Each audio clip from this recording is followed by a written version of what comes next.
있는 사람 두 번째 2월 주제입니다. 복 있는 사람이 어떤 사람일까요? 시편 1편에는 악인의 꾀를 따르지 않고 여호와의 율법을 즐거워하는 사람이 복 있는 사람이다 라고 말했습니다. 오늘 시편 2편에도 이 사람은 복이 있다라고 말합니다. 그리고 시편 3편, 다음 주 시편 3편에도 복 있는 사람, 주의 복을 주의 백성에게 내리소서라고 계속해서 복 시리즈를 시편에 말하고 있어요. 오늘 두 번째로 복 있는 사람은 어떤 사람일까? 자, 또 한번 또 상상을 해봅시다. 가진 돈이 많아서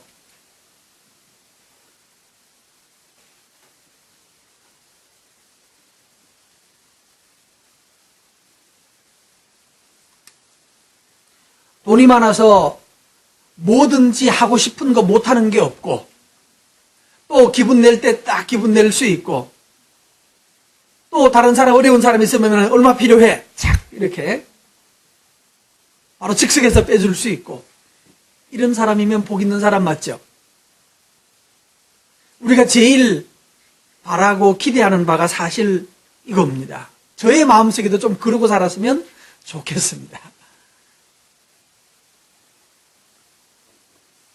그런데 정말 그 사람이 돈으로 아마 복이 있는 사람일지도 모르겠습니다. 그러나 유감스럽게 복은 처음부터가 내가 만들거나 내가 결정하는 것이 아니었습니다. 그럼 그걸 복이라고 하지 않습니다. 내가 만들고 내가 할 수 있는 거면 복이라고 그러지 않고 뭐라고 그러죠? 나의 노력이라고 그럽니다. 내 수고의 결과이라고 말하지 복이라고 말하지 않습니다. 복은 그래서 내가 만들어내는 것이 아니라 위에서 주어지는 것, 하나님에 의해서 보내어지는 것입니다. 사람들은 또 시간적으로 복이 있기를 원합니다. 어느 곳에도 어느 시간에도 구애받지 않고, 좀 자고 싶으면 좀 실컷 잘 수 있고, 또 어디 가고 싶으면 마음껏 그냥 한 2달 동안 세계를 떠돌아다니면서 여행도 하고 싶고, 이렇게 시간적으로 많이 자유로웠으면 좋겠다. 그래서 자유를 꿈꿉니다. 자유로웠으면 좋겠다고 자유를 희망합니다. 근데 이것도 마음대로 되는 것은 아닙니다. 누구도 시간에서부터 자유로운 사람은 없기 때문입니다. 왜 그러죠? 시간도 내가 가지는 건가요? 주어지는 건가요? 시간도 내가 갖는 것이 아닙니다. 내게 주어지는 것이에요. 누구나 80, 90까지 99, 88, 234 이렇게 딱 하고 싶지만, 근데 그게 내가 결정하고 내가 마음대로 되는 것이 아닙니다. 돌아보면 결국 사람들은 뭘 싫어하고 뭘 좋아하는가 하면 돈이든지 시간이든지 구애받지 않는 것, 구속받지 않는 것을 원합니다. 그리고 그것을 돈이든 시간이든 내 마음대로 쓸 수 있으면 그 사람 복이 있을 거다, 복 있는 사람이다 라고 생각을 하고, 그것을 우리는 열광적으로 꿈꾸고 바라고 추구합니다. 그걸 또 좀 더 달리 말하면 어느 곳에도 구속받지 않는 것, 무엇에도 구애받지 않고 사는 것을 복이라고 여기는 것 같습니다. 그래서 세상에 똑똑한 사람들은 어느 정도 열심히 시간을 들여서 시간을 사고, 열심히 돈을 들여서 돈을 삽니다. 그게 2장 1절에 나와 있습니다. 성경은 이렇게 말합니다. 어찌하여? 시작.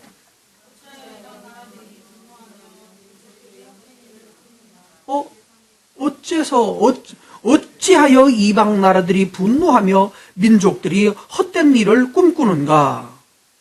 여기 분노한다라고 말하니까 성질낸다는 뜻이 많겠지만 단어가 그렇게 쏙 마음에 들지는 않습니다. 어찌하여 이방 나라들이 그렇게 열정적으로 분노한다, 화를 낸다는 것이 아니라, 분노하는 것이 아니라 요란하게, 소란하게 떠들고 공모하고, 다시 말하면 이방 나라들이 어찌하여 그렇게, 우리 한국식으로 하면 미친 듯이 그렇게 사느냐 이 말이에요. 어찌 그렇게 미친 듯이 난리를 치느냐. 민족들은 뭘 한다고요? 허사를 경영한다. 헛된 일에 대하여서 끊임없이 묵상하는 거예요. 공모하는 거예요. 자, 여기 지난주에 복 있는 사람은 악인의 꾀를 쫓아 오직 여호와의 율법을 뭐 한다고요?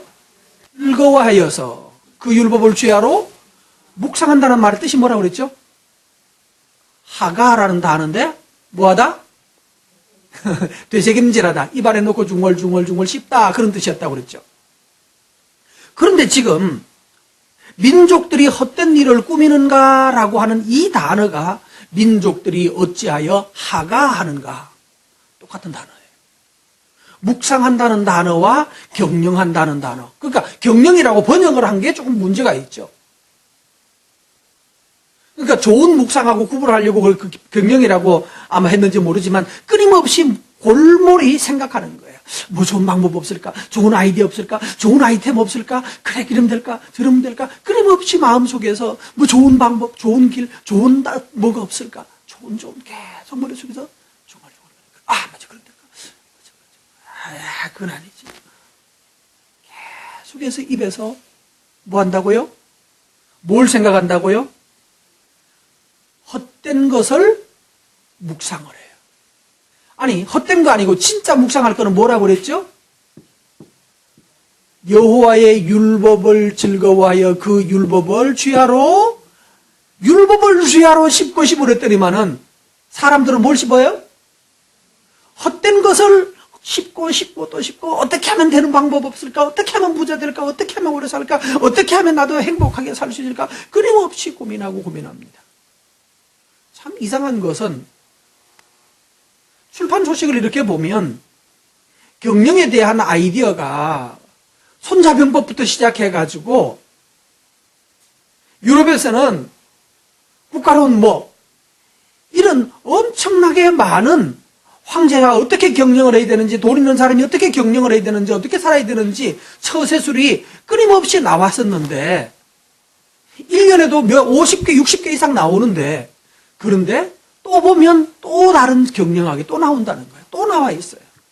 매번 새로운 기막힌 방법들이 계속 나오고 있어요. 이상하죠? 나온 책만 해도 벌써 우리 교회를 채우고 남을 텐데 그런데도 불구하고 계속 새로운 아이디어를 가지고 또 이게 방법이다 저게 방법이다 읽어봤자 뻔한 거지만 그런 책들이 끊임없이 나오는 이유가 뭘까요? 사람들이 뭐를 경영한다? 허사를 끊임없이 묵상한다는 거예요. 20년 전에 나온 책만 열심히 독파하고 그대로만 살면 경영될 겁니다. 100년 전의 책만 가지고도 벌써 손자병법만 가지고도 열심히 묵상하면 지금 아이디어나 손자병법에 나오는 아이디어나 다르지 않아요.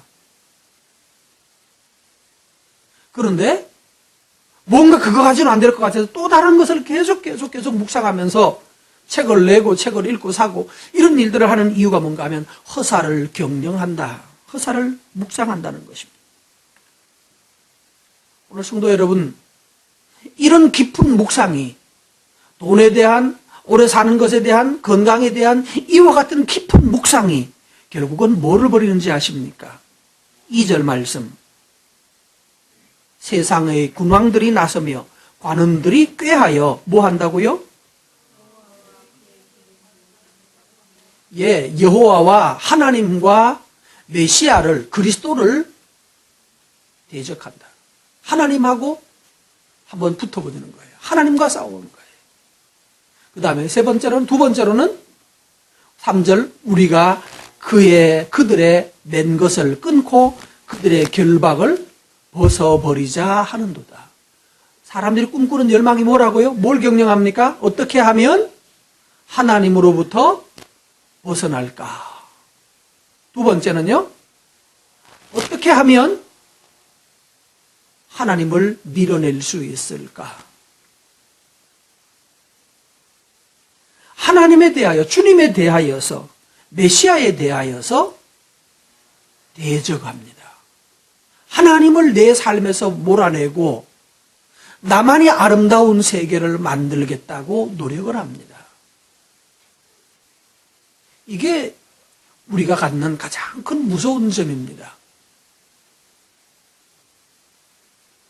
속박에서부터 벗어난다는 것이 결국은 하나님을 속박이라고 여기고 있는 거예요. 예수님 메시아를, 구원자를 속박이라고 여기고 있는 거예요. 한번 우리나라 사람들도 많이 동의하는 바가 결혼은 행복의 시작입니까? 구속의 시작입니까? 결혼은 행복의 시작이다, 구속의 시작이다. 자, 제가 누군지 안 보고 안 볼게요. 대답하세요. 행복의 시작이다, 구속의 시작이다. 어차피 틀릴 것 같으니까, 혼날 것 같으니까 대답을 안 하시네. 우리 사람들의 마음속에 결혼은 구속이래요. 지난번에도 했던 구창모의 노래를 제가 지난번에 인용을 잘못했다면서 사랑함에 소심했던 나의 마음이 그대에게 그렇게 구속이었어. 그날로 희날이라면서요. 예. 우리가 뭘 갖는, 하나님께서 주신 것을 구속이라고 여겨요. 그리고 하나님으로부터 도망가는 것을 자유라고 여겨요. 하나님이 남자와 여자를 지어서 둘이를 연합하여 한 몸 되게 했더니만은 왜 평생을 어떻게 한 사람 바라보고 사냐고. 어떻게 당신이 준 이 여자 때문에 내가 불행해졌다고. 이 사람 때문에 불행해진다고. 다 남 탓하고 있었죠? 기억하시죠? 하나님 때문에, 이 여자 때문에, 이 남자 때문에, 심지어는 이 자연 때문에 내가 불행해졌다고. 내가 그래서 잘못됐다고. 내 잘못은 아니라고. 하나님이 짝지어 주셨다고 말하고 하나님께서 하신 일인데 하나님의 하신 일을 구속이라고 여겨요. 그리고 거기서부터 자유하겠다고 말하면서 그때부터 범죄가 시작이 되는 겁니다. 하나님께서 에덴 동산의 중앙에다 뭘 심어놨죠? 선악과를 세워놓고 이것을 먹지 말아라 라고 하나님께서 막아놨습니다. 그랬더니 그걸 뭐라고 그래요? 하나님이 우리의 자유를 뭐 하신다? 제한하신다. 그래서 자유를 제한한다고 여기고 자유를 누리겠다고 마음껏 누려보겠다고 먹지 말라는 것을 먹었어요. 먹었더니 어떤 일이 벌어졌나요? 자유로워졌죠. 무엇으로부터 자유로워졌나요? 뭐로부터 자유로워졌죠? 에덴 동산에 있는 안락함과 편안함에서부터 쫓겨난 거죠. 행복으로부터 자유를 누렸어요. 그러니까 뭐가 됩니까? 불행으로 갔어요. 하나님이 먹지 말라는 것을 먹었더니만은 하나님으로부터 자유를 얻었어요. 실제로 자유를 얻었는데 그때부터 뭐 하는 자유? 이마에 땀을 흘려야만 사는, 그래도 잘 살기 어려운 자유. 애를 낳는 것은 축복이고 사랑하는 것은 축복이어야 되는데 그것이 그때부터는 뭐가 됐어요? 다 고통이 되고 아픔이 되었어요. 하나님이 내게 주신 여자 저가 하나님이 준 것도 이제부터는 뭐가 되어버려요? 원망거리가 되어버려요. 하나님이 주신 것도 선물을 줘도 선물도 원망이고 먹을 걸 줘도 먹을 것이 내 맘대로 안 먹어지고 에덴 동산이 옛날에는 먹을 것을 두루 내었는데 이제부터는 내가 노력해야만 살고 그것도 잘 안 사라지는 아주 갑갑한 삶을 살아가는 자유를 얻었습니다. 이건 자유인가요? 자유가 아닌 거예요. 여러분 돈으로부터 자유한다고 그러면서 주변에 있는 지갑 다 팽개쳐버리고 세상에 있는 거 다 팔아가지고 저 아파트 옥상 가서 휙 다 날려버리고 나는 돈으로부터 자유다 그러면 자유가 되나요? 가끔씩 이런 사람 들어있긴 하죠? 뭐 하는 사람이 이러는지 아십니까? 죽기로 작정한 사람은 그럴 수 있습니다. 근데 그건 자유가 아니죠. 하나님을 벗어나서 살겠다고 열망했던 이 인간이 가진 자유는 결국 고통과 답답함과 저주만 가지고 오고 말았습니다. 4절 말씀을 보십시다. 하늘에 계신 이가 뭐 하신다고요? 웃으신다고 그래요. 성경에 개그가 나온다 안 나온다? 개그가 나온다 안 나온다? 개그가 나온다. 하나님도 개그를 보셨더라고요. 난 그거 몰랐어요. 이번에 알았어요. 이 성경 2장을 원어로 읽다가 보니까 심형래가 보이는 거예요. 떼띠띠 이러는 거 있잖아요. 애들은 잘 모르지. 심형래 아니? 심형래 몰라요? 심형래가 요즘은 누구하고 비슷한가? 갸루상하고 비슷할 거야. 아니면 그 갸루상 나올 때 보면 이상한 애들 막 나오는 애들 있잖아요. 말도 안 되는 얘기를 하는데 요즘 애들 왜 이래 뭐 이러는 프로그램이 있었죠. 그 분위기. 영 꼭 같진 않지만 성경에도 개그가 나오더라는 걸 봤어요. 그래서 하나님도 개그를 보셔요. 4절 말씀이 바로 개그더라고요. 자, 읽습니다. 하늘에 계신 이가 웃으시며 주께서 그들을 비웃으심이로다. 여기 웃는다는 말은 재주를 부리다, 뛰어놀다, 웃기다, 조롱하다 그런 뜻입니다. 비웃는다는 말은 왜 외국 사람이 와서 한국말 하면 이상하잖아요. 아버지가 뭐지? 아니 그거 말고 그거는 좀 그러고요. 아버지 밥 먹어라 뭐 이러는 것처럼. 그러니까 말이 하는데 말이 언어로 해서 말이 앞뒤가 안 맞고 이상하게 하는 말 있죠. 그걸 들을 때 듣는 사람이 흉내를 내는 거예요. 그러면 뭐가 됩니까? 웃기는 거거든요. 좀 모자라는 아이가 이상한 말로 이 옛날식으로 영국 아버지 가박 뭐 이러잖아요. 이렇게 말하면 우리는 그거 보고 웃죠? 바로 그 말이 비웃으십니다. 하나님께서 보고 배꼽을 잡고 웃는 거예요. 여기. 그런데 이상하게 개그를 누가 하나요? 개그를 누가 하는가요? 1절에서 3절에 나오는 사람들이 하는 모습을 보니까 하나님 볼 때는 너무너무 웃기는 거예요. 너무너무 웃기는 개그예요. 여러분, 개그의 특징이 있습니다. 진짜 텔레비전에 나오는 개그는 본인들은 뒷일을 알고 해요? 알고 하죠? 본인들은 자기들이 각본 짜놓은 대로 딱 합니다. 보는 사람은요? 몰라요. 어떻게 될지 모르는데 이상하게 영어수룩하게 바보스럽게 하는데 또 그게 또 맞아떨어져요. 그게 개그죠. 그러니까 개그 하는 사람들은 뒷일을 다 알고 웃기고 보는 사람은 몰라서 황당해서 웃고 그래서 배꼽을 잡게 만듭니다. 그래서 이 설교 준비하면서 라스트 가파더라는 거 있었어요. 이 심형래 아저씨가 미국 가가지고 데뷔라는 영화를 찍었죠. 라스트 가파더. 거기 가면 똑같은 일을 계속 반복하는 거예요. 쓰레기통에서 계속 해가지고 걸려가지고 한 바퀴 또 굴러 떨어지는데 또 돌아와서 또 그러면서 또 다시 똑같이 걸려요. 또 넘어지고. 우리는 그거 참 재미있죠. 연구를 미국 가서 했는데 그게 러스트 가파더입니다. 근데 미국 사람들은 그런 거 보고 웃질 않거든요. 뭔가 재치가 있어야 웃는데 우리는 좀 바보스러워야 웃잖아요. 그 사람들은 재치가 있어야 배를 잡고 웃어요. 근데 우리가 볼 때는 예를 들어서 개그 한번 해볼게요. 링컨 대통령이 비서 중에 한 사람이 키가 작은 사람이 있었어요. 키가 작은 사람이 있었더니만은 우리식으로 번역을 하면 카카 쟤는요 다리가 정말 짧아요. 그렇죠? 그러니까 아이고 저 다리를 어떻게 사나 몰라요. 그랬더니만은 뭘 했는지 아세요? 다리는 서서 걷기만 하면 되지. 무서워요, 안 무서워요? 하나도 안 무섭죠. 미국 사람은 이런다고.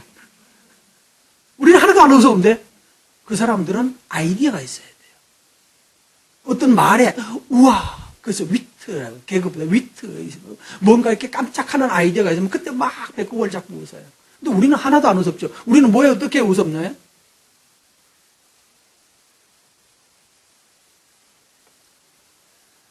그래서 뭐 허경환이는 키가 작은 걸 가지고 그걸로 가지고 계속 먹고 살고 있고 또 김준현이는 맞죠? 김준현이는 이만한 거 가지고 나가 뭐 왜 이런 사람을 싫어하는 거야? 뭐 이러면서 또 웃기고, 또, 난 또 어떤, 또 모르는 애는 나는 왜 촌에서 왔다고, 서울 특별시다, 이러고. 그럼 우리는 뭔가 좀 모자라는 것을 보고 웃는데, 오늘 여기 성경을 보시면, 하나님께서 누구를 보고 웃는가 하면, 지금 심형래 짓을 하고 있는 거예요. 덜 떨어진 짓을 하고 있는 거예요. 누구가? 세상의 군왕들이, 세상의 재판관들이 덜 떨어진 짓을 하는 거예요. 어떻게 합니까? 뭐 한다고요? 분노하고 열정적으로 노력하고 애쓰면서 뭐 하자고요? 하나님으로부터 벗어나자. 예수님으로부터 우리 그 결박을 끊고 예수님부터 자유하자. 끊임없이 하나님을 도전하고 그래서 하나님으로부터 벗어나는 거, 그걸 계속 노력하는 걸 보니까, 하늘에서 보니까 기가 막힌 거예요. 야, 웃다가 나중에는, 여러분 나이가 들고 나니까 웃다가 쓸데없는 거 가지고 계속 웃기려고 억지를 부리면 화가 나더라고요. 그래서 리모컨 돌려버립니다. 여러분도 그런 경험 있나 모르겠습니다. 어떤 거는 억지 웃음을 계속 만들려고 하다가 보면 지들끼리는 좋다고 껄껄거리는데 우리는 리모컨 돌려버리잖아요. 하나님께서 바로 이 작업을 하세요. 보다가 처음에는 껄껄거리고 저 바보 같은 왜 저래 저 바보 이러다가 갑자기 성질나 그러고 리모컨 탁 돌려버려요. 그게 지금 뭐예요? 4절 보십시다. 주께서 처음에는 4절에 야, 저 왜 저래 막 웃었어요. 그러다가 따라도 했어요. 영구 음성으로 야, 왜 뜨는 거다 뭐 이러면서 하나님도 막 웃었던 모양이에요. 5절 말씀, 그때 하나님이 뭐 하신다고요? 분을 바라사 진노하사 그들을 놀라게 하시며 이러시기를. 여기 우리식으로 말하면 리모컨 가지고 화면 팍 돌려버리고 화면 돌려버리셨어요. 오늘 여러분, 우리는 하나님 앞에서 정말 하나님 볼 때 개그하고 살고 있지 않을까? 하나님 볼 때는 뻔한데 말이에요. 아이가 저렇게 놀고 저렇게 하다가 보면 그 다음에 뻔한데, 눈에 훤히 보이는데, 자세히 보십시다. 4절 보면 어디에서 비웃어요? 하늘에 계시니가 그랬죠. 하늘에 계시니가 이렇게 되는 거예요. 위에서 내려다보면 뻔한 거예요. 그러니까 아이들이 라이터 가지고 놀고 성냥 가지고 놀고 있으면 어른들이 볼 때 어떤가요? 저러다가 사고 내지 치워라 그러는데 안 치우고 계속 가지고 놀다 어떻게 됩니까? 지머리 확 태워먹죠? 더 심하면 자기 머리만 태워먹는 게 아니라 더 심하면 집에 불 내는 거죠. 저거 어른이 볼 때는 너무나 뻔한 거예요. 그거 가지고 놀면 안 돼. 치워라. 예, 치울게요. 그래 놓고 숨어가지고 또 이러고 치워라. 안 치웠네. 그럴게요. 그래 놓고 낮에 혼날 것 같으니까 문 잠그고 놓고 이불 뒤집어 쓰고 라이터 가지고 칙칙거리다가 갑자기 이불에 확 붙어버려요. 이게 뭐예요? 이게 바로 어리석은 자가 하는, 알고 하면 개그인데 모르고 하면 뭐죠? 어리석음이죠. 하나님은 사람을 보면서 개그하는 것처럼 보이는 거예요. 저거 안 되는데, 저러면 안 되는데 뻔히 보이는데, 위에서는 뻔히 보이는데 본인들은 맞아, 좋은 아이디어가 없을까? 이거 좋은 아이템이야. 맞아, 이거 내 거야. 그러면서 서로 민족들이 분노하며, 군왕들이 분노하며, 이방 나라가 분노하며, 민족들이 헛된 일을 끊임없이 묵상하는 그 모습을 보면서 하느님은 바로 개그 보는 것 같더라고요. 나중에는 하나님이 리모컨으로 막 돌려버리신다. 여러분, 그래서 우리의 생활을 개그하듯이 살면 안 될 것입니다. 하나님 볼 때 개그인데, 문제는 진짜 개그맨은 자기가 개그맨 하면서 뭘 하죠? 웃겨주고 바보짓하고 돈 버는 건데, 우리는 열정적으로 개그가 아니라 우리는 실제 삶을 개그하듯이 살아서 진짜로 영구처럼 살고 땡치리처럼 살게 되는 거예요. 촌에서 왔다고 개그맨 얘기를 자꾸 합니다만, 촌에서 왔다고 무시하지 마라. 그러면서 나도 마음 많은 특별시다. 라고 하는 아이의 어머니가 그 아들의 드라마를 볼 때 기쁠까요? 야, 우리 아들 정말로 잘한다 그럴까요? 아니면 안타까울까요? 김준현이라는 그 몸집이 큰 아이의 엄마가 개그 볼 때 재미있을까요? 안 재미있을까요? 여러분 어떻게 생각하십니까? 돈은 잘 벌 겁니다. 요즘 광고도 많이 나오고. 김준현이, 맞죠? 김준현이 엄마가 김준현이를 보면 기쁠까요? 개그를 보면. 아유, 우리 아들 너무 잘한다. 내 아들이 먹고 살려고 이렇게 땀을 흘리며 살아가는 거 보면 여러분 기쁠까요? 그리고 그 인기가 존경받는 인기인가요? 한심한 인기인가요? 생각해보면 엄마의 마음은, 부모의 마음은 아마 가슴이 미어질 거예요. 내 아들이 살려고 저렇게 땀 흘리고 살아야 되는 거예요.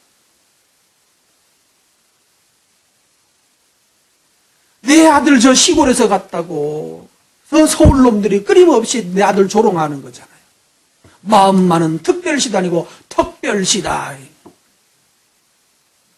그 모습을 들으면서 왜 우리 동네 말은 저놈들한테 저렇게 욕을 먹고 조롱을 당하고 있는가? 왜 우리 동네는 다 특별시라고 그러는데 왜 서울 녀석들은 저걸 보고 저렇게 웃는가? 왜 특별시를 가지고 특별시라고 하는데 왜 웃지? 이거 이해가 안 되잖아요. 근데 그걸 보면서 사람들이 그를 촌놈이라고 놀리는 걸 보면 저놈 새끼가 왜 우리 아들 놀리는 거 막 이러지 않겠어요?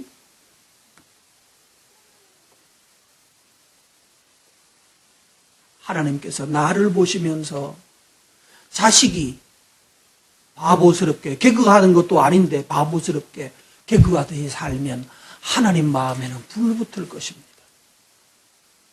오늘 여러분 하나님을 기쁘시게 하는 그런 자녀들이 되시기를 바랍니다. 좋은 일로, 기쁜 일로 하나님께 부름을 받고 기쁜 일로 사람들에게 칭찬을 받아야지 조소를 당하고 말 흉내내면서 행동을 흉내내면서 그거 보고 낄낄거리고 있는 모습 보면 부모는 속이 터질 거예요. 그러면서 하나님께서 비웃는다고 말씀하셨어요. 7절 말씀부터 10절 말씀 읽습니다. 그런즉 군왕들아 너희는 뭐해라? 지혜를 얻어라. 세상의 재판관들아 너희는 교훈을 받을지어다. 계속 여호와를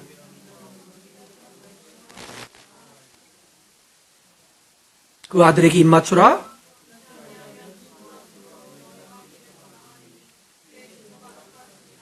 여호와께 피하는 모든 사람은 다 복이 있도다. 그랬습니다. 아멘. 하나님에게 피하는 사람은 복이 있다. 그러므로 세상의 군왕들아 재판관들아 두 종류 말했습니다. 군왕은 뭘 가지고 있습니까? 통치자죠. 통치자는 모든 힘을 다 가지고 있습니다. 근데 힘을 가진 사람은 뭐가 필요하죠? 지혜가 필요하고. 힘을 가졌는데 지혜가 없으면 뭐가 되죠? 어느 날 죽습니다.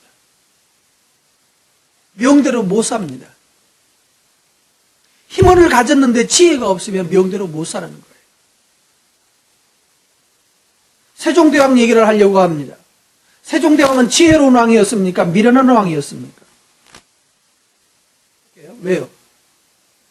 훈민정음 자기가 만들었어요?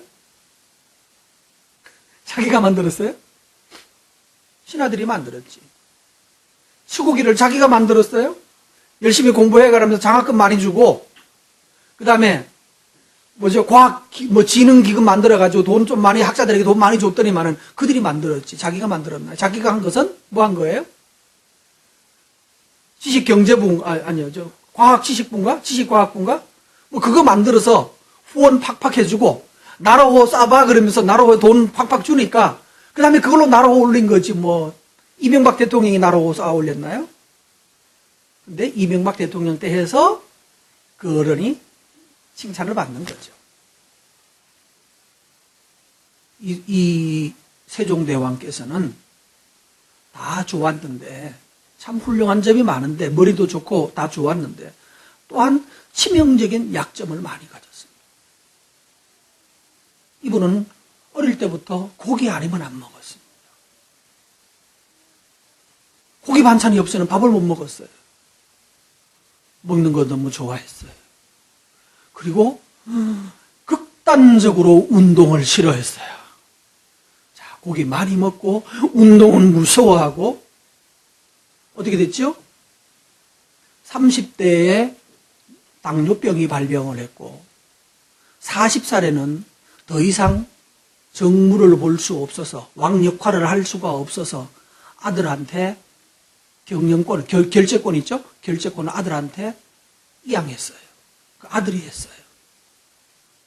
그리고 52살까지 한 10년 정도 더 살았는데 나머지 생애 동안에는 당뇨 합병증으로 껄껄껄껄 거리다가 결국은 죽었습니다. 훌륭한 왕이다. 미련한 왕이다. 미련한 왕이다. 조선 왕들 중에 오래 사셨던 분이 태조 임금이 62세를 사셨습니다. 오래 사신 겁니다. 평균 44세입니다. 왕들의 평균 나이. 중간에 뭐 살해당하고 이런 사람들 빼면 그냥 평균 44세. 대부분 많은 사람들이 30대에 죽은 사람도 많고요. 오래 산 사람이 누구죠? 태조 이성계. 이분은 원래 장군 출신이어서도 왕 되고 난 다음에도 활 쏘기, 말 타고 밖에 나가서 활로 사슴 잡는 거 있죠. 이게 뭐죠? 사냥. 그걸 즐겼던 사람입니다. 영조대왕께서는 제일 오래 사셨습니다. 이 사람은 운동하는 거 역시 사냥과 활 쏘기를 즐겼습니다. 그리고 여자들 후궁을 많이 거느리지도 않았고 이 사람은 자기 엄마 때 있었던 사건 많았죠. 그래서 여자에 대해서 기피증이 있었어요. 세종대왕은 하여튼 씨도 많이 퍼뜨렸어요. 그러니까 빨리 죽었어요. 왕에게 뭐가 필요하다고요? 지혜가 없으면 자기 생명을 유지하지 못해요. 우리는 세종대왕을 지혜롭다고 여기기 때문에 저는 거꾸로 뒤엎으려고 말하는 거예요. 그는 정말로 열정적으로 일해야 될 만한 시기에 그는 이미 몸의 병으로 말미암아서 자기 몸 유지하는데도 힘들어했어요. 40이면 이제 뭐 좀 할 나이 아닙니까? 그렇죠? 근데 그때부터 이미 손 놨어요. 정치에서 손 놔버렸어요. 여러분 지혜롭게 살기를 바랍니다. 특별히 지혜로운 게 뭐예요? 두 번째 답합니다. 재판장은 배워야 합니다. 지혜로운 게 뭘까요? 11절 읽습니다.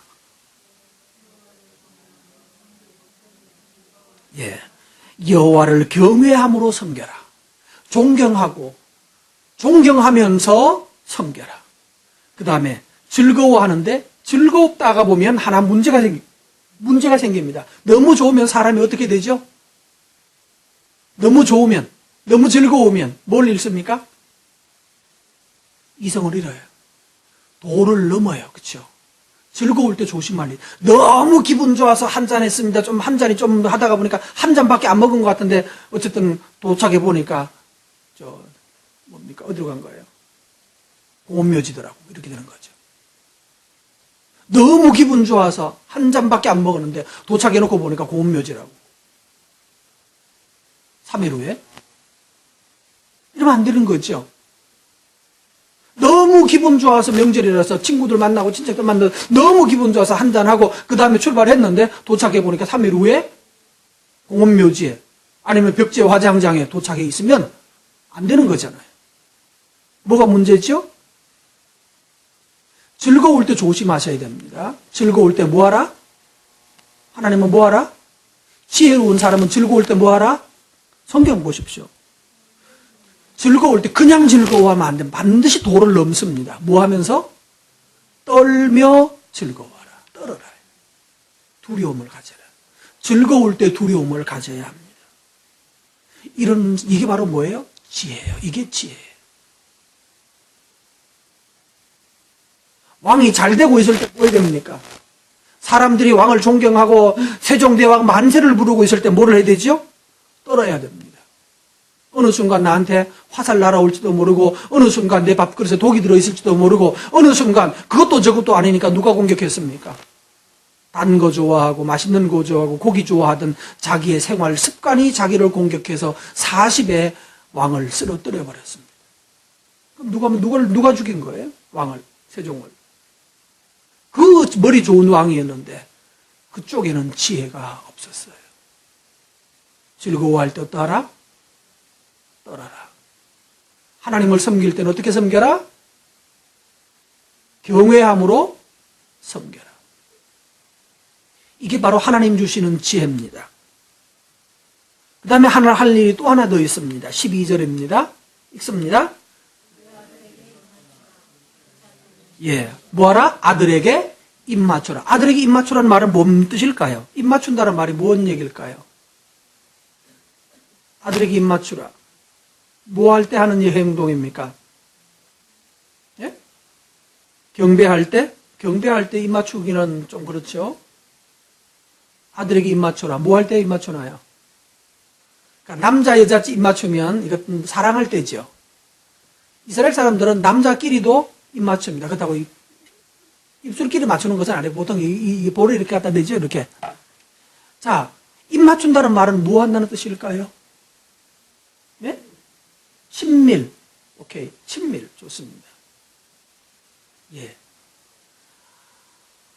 아들과 하나님의 아들이신 예수님과 프렌들리하라. 친밀하라. 친하라.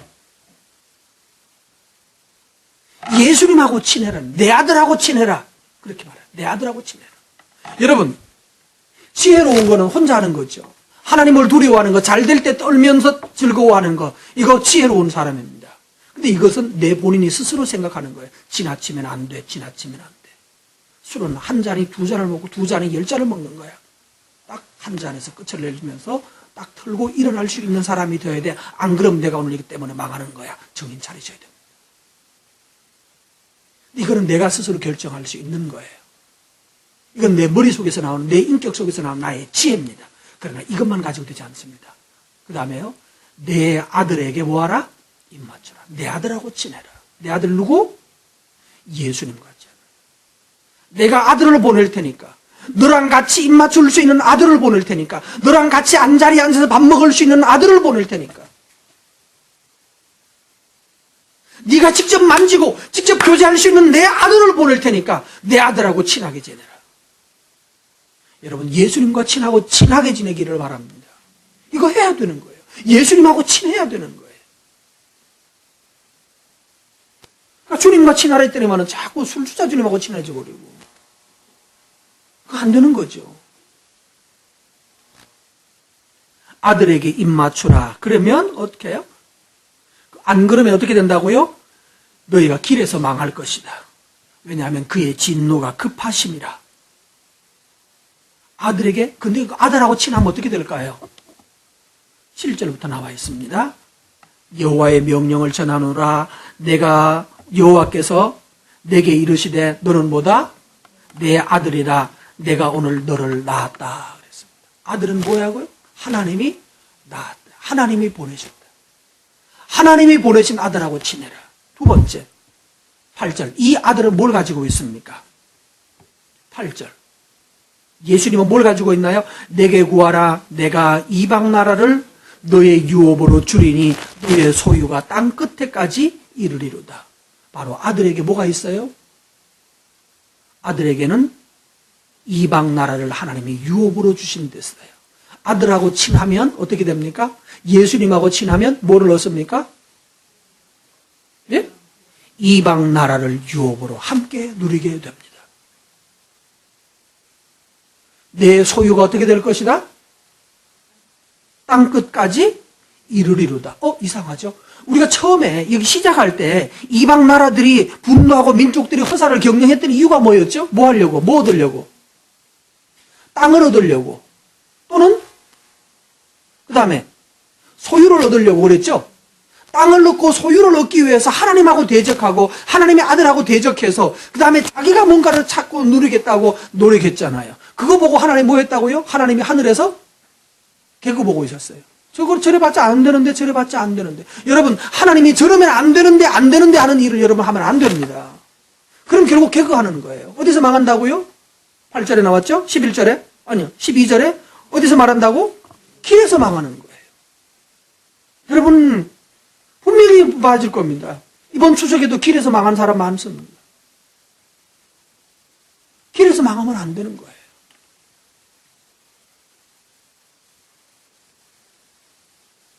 아들과 친하면, 아들과 친하지 않고 아들과 원수가 되고 하나님과 원수가 되어서 세상에서 돈을 취하겠다고 말하고 세상에서 명예를 취하겠다고 말하고 땅을 얻겠다라고 말할 때 하나님은 개그였단 말이에요. 그런데 그쪽 개그하지 않고 하나님하고 친하고 하나님 붙들고 또 예수 그리스도와 친해서 예수님과 함께 입맞추며 함께 친구가 되어서 갔더니만은 친구가 되어서 가는 그 아들에게는 뭘 준다고요? 나라도 주시고 이방 나라 전체를 아들에게 주시고 모든 소유를 그 아들에게 맡기신다고.